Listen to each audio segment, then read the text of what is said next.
How are you doing? I'm Martin from Gardens for Life in Birdland Homestead. In this quick video we're going to be looking at the garden, and we'll just take a quick walk around to see what's growing in early spring. So this is the beginning of April now, and we'll just take a look at it. I know somebody is definitely excited about the summer. Yeah. You're going to have a swimming pool, is it? Yeah. Alright, and ice cream. Actually, if I'm gonna have a big tall ladder and then jump in swimming pool. Alright, very good. You know, we're all excited about not having to wear jackets and jumpers and long trousers and all that kind of thing. Definitely looking forward to the summer and being able to wear a t-shirt out here, and love the heat. So let's see what we have growing on out here. So we've already got comfrey growing, always grows quite early, and the poplar cuttings, look at that, the hybrid poplar are already leafing out. Those were only cuttings that have been planted. Raspberries are growing too. Look how tall they are. They're like maybe 8 feet tall or 2 meter 50. The willows have been cut back. There's the garlic here. Garlic is growing.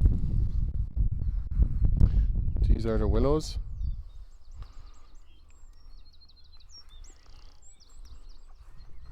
Sometimes I can't believe it, but you can actually hear the rooster from here, even though the rooster is quite far away across the hill.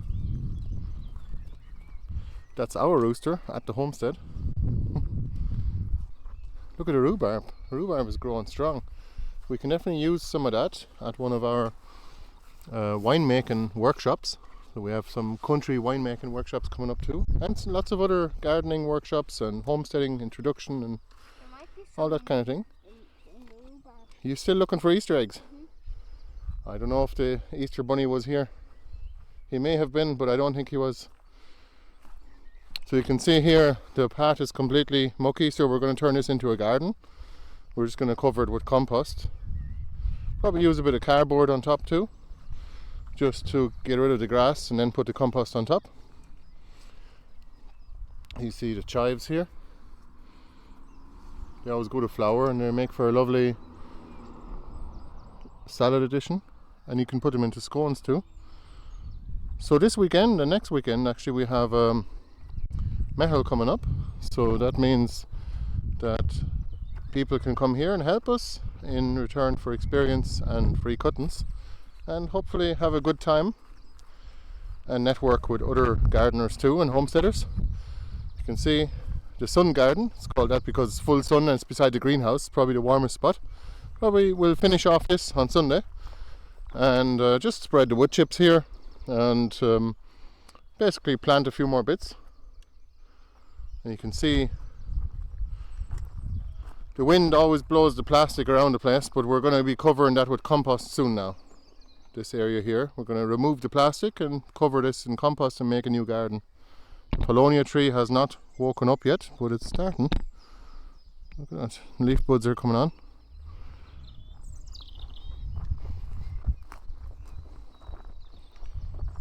Let's take a look here. There's another pile of compost here. There's a big pile of dung here. And the wood chip island, it does definitely require a little bit of maintenance again. This area was overrun with creeping buttercup last year. I removed them all and now they're back. So I don't know if that was the seed from them or from the previous year. And I'm just going to cover it all with more wood chips. First I'm going to remove all these creeping buttercup plants because they will pop through any thickness of wood chips, I'd say. But in general the wood chip island is looking pretty good. It's very, very productive. It produces a lot of Jerusalem artichokes. You got sea buckthorn and American elder here, jostaberry, lilac. Look at this lilac tree here. I grew that from a cutting from Athlone. Thank you, Anya, if you're watching. And that is 5 years old now, so that grew from a small little cutting. Here's some garlic that's been planted there a long time ago, and it's just clumping and clumping. Let me just show you that. And you can just, any time of year really, you can just pull up, oops, you can pull up a little thing like that. It's kind of like a spring onion, but it's actually garlic, so it's really nice. Couple more paulownia trees here.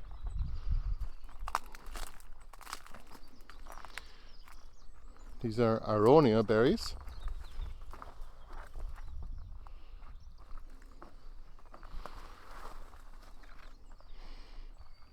We'll probably cover the wood chip island a little bit more with wood chips. Probably throw a bit of extra wood chips on top here just to keep the weeds at bay, because they're getting fair thin. And that was 6 inches of wood chips that we put on. That was purely Landy wood chips we put on about 5 years ago now. So could do with a topping up, all right. This is a Russian pear tree, and of course the owl horseradish is growing too.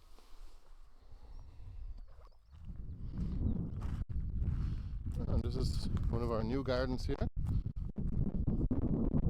We're growing lots of cuttings here, and some Orphrey, elephant garlic, and some Egyptian onions. The walking onions, look at this. These are the miniature white comfrey.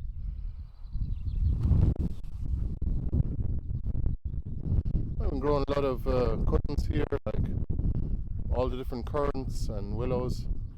Look at this. This is an old red Russian kale plant that actually went to seed, and you can eat those.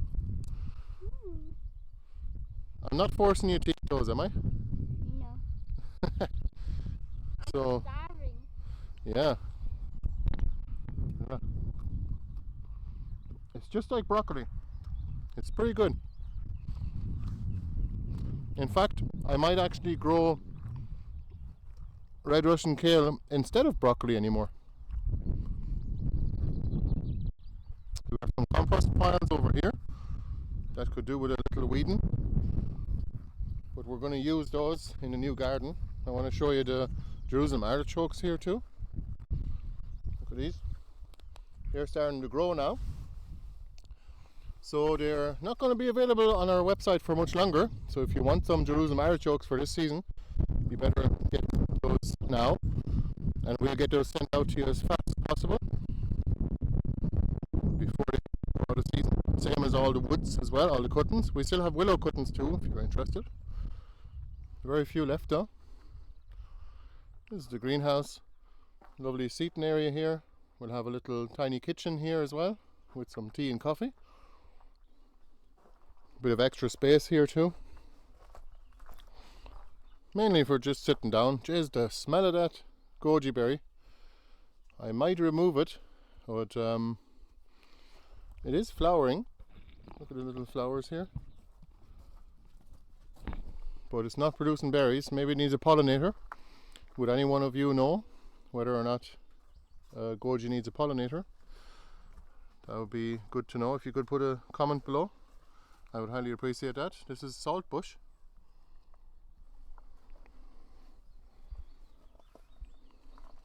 And this is an area with some tables that we made from pallets, as you can see here. And we just started some plants. So we got some gooseberries, giant oriental poppy, some elderberries, and these are comfrey plants. Those will all be available soon. And we've got a whole pile of great mullen seed stalks, and each of these little pods actually has a ton of seeds in them. So we're going to be putting those into a plastic bag and then rattling them around and rolling them with our hands. We want to put these in a plastic bag and just rattle them around and roll them around with our hands, and just to get all the seeds out, and then basically just filter out all the husks. Jacob, you saw some figs. Yeah, we never looked at the figs actually. They're growing. Yeah, look at those tiny figs. You gonna eat them? Yeah, they're way too tiny. Oh, when they're done? Yeah. You like figs? When they're done, they're like this size. Yeah. And you like eating them? Yeah. Fresh figs are good. All right. Let's come back around this way.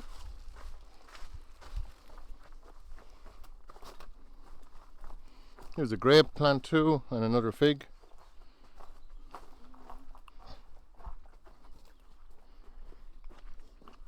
And we'll take a look at the wall garden, which is over here.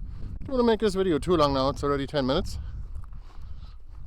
But it's going to be interesting to see what the new season brings.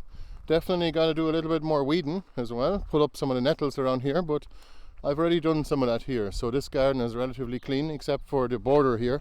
The border is a complete disaster, but it's easy enough to pull up those grasses because they're only superficially rooted, kind of like a carpet.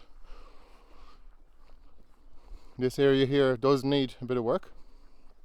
The grasses have taken over. Do you know where those grasses came from? They all came from the actual pile over there. So I wouldn't mind having some chickens here just to eat the grasses and any weeds that I can throw into the pen. No, I wouldn't put the chickens in here like a tractoring system, but I would put them somewhere where I can throw the weeds. So this garden here is a mixture of perennial flowers like valerian and poppies, kale, currants. Well, these raspberries actually settled in by themselves. Hopefully they'll produce decent fruits, otherwise we'll have to pull them up because they do get quite weedy. And we find that raspberries are probably the most weedy plant we have in the garden, at least from cultivated plants. Definitely the most weedy plants in terms of wild plants is the nettle, or the grasses I suppose, but the grasses are probably mostly genetically modified around here, I thought. Maybe with what seeds are being spread around the place. And look at this, this is a tiny little flower, look.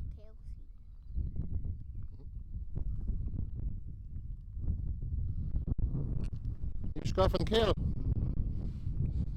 Okay. So look at this elephant garlic here. It's all grown, it's like leeks, but all garlic is in the leek family. So yeah, this area here, see that plastic does degrade over time, but we got it for free. It was going to end up in a skip and we used it for a few years anyway. That's just construction timber covers.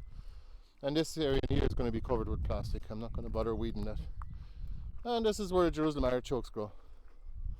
And we're back to the start. These compost piles will be used to make a garden on this side here. And then we're going to have more space to plant things and less grasses to deal with and less borders as well, because I just couldn't be bothered anymore dealing with all these creeping grasses and creeping buttercups all kind of coming in here into the garden bed, of course, tapping into that lovely fertility that is the compost layer. This is a no-dig garden bed with like 6 inches of compost that we put in about 2.5 years ago now, and it's done very well for us. And especially the raspberries love it. Those raspberries actually only settled in from the shelter belt over there. Before we go, I'm just going to show you the front garden real quick. Hang on.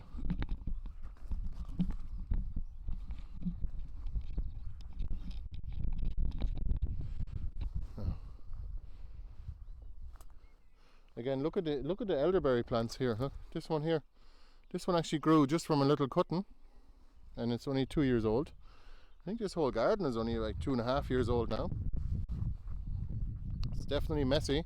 It's the one place I did not take care of last year, but I'm going to be tackling it in the next while. Hopefully before the weeds take over. Don't even like to call them that, but unfortunately those are just wild plants that we have enough of in the field. That's why we don't want more of them. Look at all the jostaberry flowers here. Nice. Loads of them, look. Hopefully we get lots of berries off those. Lots and lots of jostaberry. It's going to be a jungle in the summer. Usually it is. Look at that. If you're planning on planting a hedge, definitely elderberry has got to be part of it because it's tremendously useful, especially because of its medicinal flowers, but also the berries in autumn as well. Here's some extra willows that I cut here. And we made a little arch here, just a tiny arch. Alright. Well, thanks for watching the video if you're still here. And if you'd like to come to one of our events, in-person events, especially if you're in the Midlands of Ireland, take a look at our website. I'll put a link below. It's just gardensforlife.ie/events. And you can take a look at them there. There's also a homesteaders swap meet coming up on the 12th of May. So more details on that later, but you can still take a look at our website to see what else there is going on. We have lots of courses on about winemaking, homesteading, and gardening, and growing your own food and preserving food as well. So we hope to see some of you there. And if you'd like to take part of our mehel, which is just a work party on this Sunday or next Sunday, you can just send us an email or go to our contact form. I'll put a link below. Thanks a million for watching. See you the next time. Bye bye. Bye bye. Mailed it. Mailed it. It's nailed it. Mailed it. Nailed it. Mailed it. No, nailing like a hammer. Nail. No, mailed it. That's from Outdoor Boys. Kids these days. Alright, see you later. Bye bye.